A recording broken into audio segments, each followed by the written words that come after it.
Lecture du livre du prophète Isaïe. C'est moi le Seigneur ton Dieu, qui saisit ta main droite et qui te dit : Ne crains pas, moi je viens à ton aide. Ne crains pas Jacob, pauvre vermisseau, Israël, pauvre mortel. Je viens à ton aide, oracle du Seigneur. Ton Rédempteur, c'est le Saint d'Israël. J'ai fait de toi un traîneau à battre le grain, tout neuf, à double rang de pointe. Tu vas briser les montagnes, les broyer.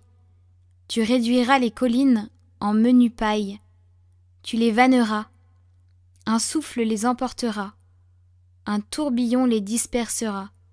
Mais toi, tu mettras ta joie dans le Seigneur. Dans le Saint d'Israël, tu trouveras ta louange. Les pauvres et les malheureux cherchent de l'eau, et il n'y en a pas. Leur langue est desséchée par la soif. Moi, le Seigneur, je les exaucerai. Moi, le Dieu d'Israël, je ne les abandonnerai pas. Sur les hauteurs dénudées, je ferai jaillir des fleuves et des sources au creux des vallées. Je changerai le désert en lac et la terre aride en fontaine.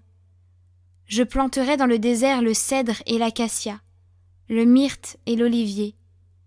Je mettrai ensemble dans les terres incultes le cyprès, l'orme et le mélèze, afin que tous regardent et reconnaissent, afin qu'ils considèrent et comprennent que la main du Seigneur a fait cela, que le Saint d'Israël en est le Créateur.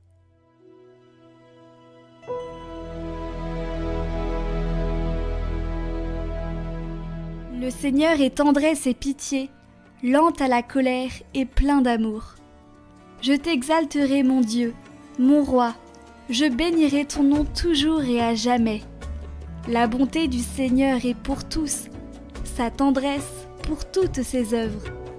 Que tes œuvres, Seigneur, te rendent grâce et que tes fidèles te bénissent. Ils diront la gloire de ton règne, ils parleront de tes exploits. Ils annonceront aux hommes tes exploits, la gloire et l'éclat de ton règne. Ton règne, un règne éternel. Ton empire, pour les âges des âges.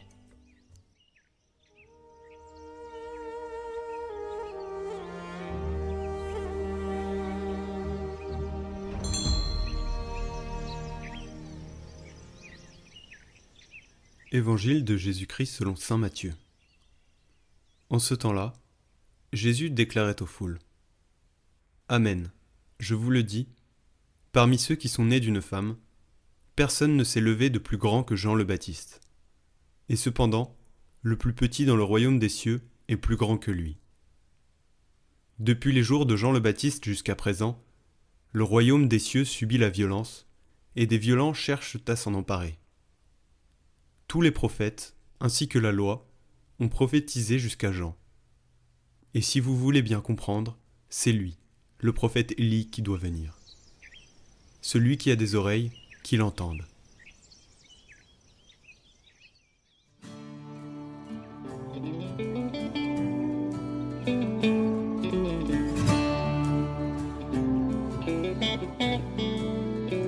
Nous avons tous des oreilles, mais souvent nous n'écoutons pas. Pourquoi ?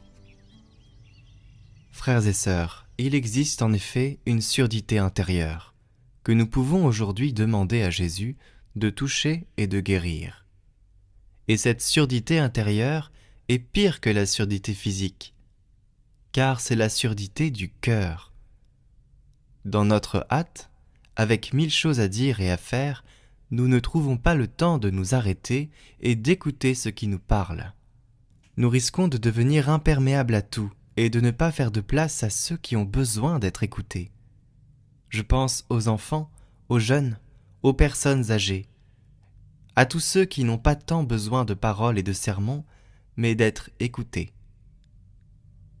Demandons-nous comment se passe mon écoute.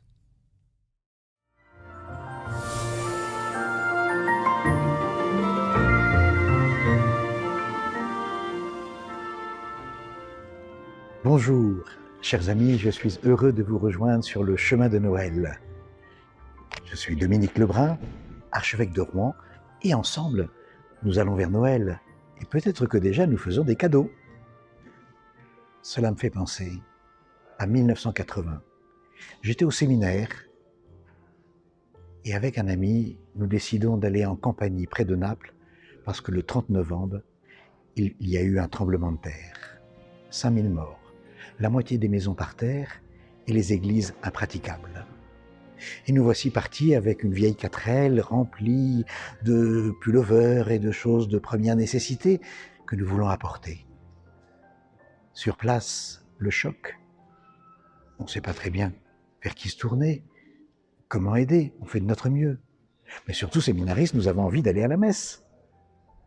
Et alors nous apprenons qu'un prêtre que nous croisons un peu hagard nous donne rendez-vous pour célébrer la messe dans un grand hangar. L'autel, ce sont les premiers cartons qui sont arrivés pour apporter de l'aide, du secours.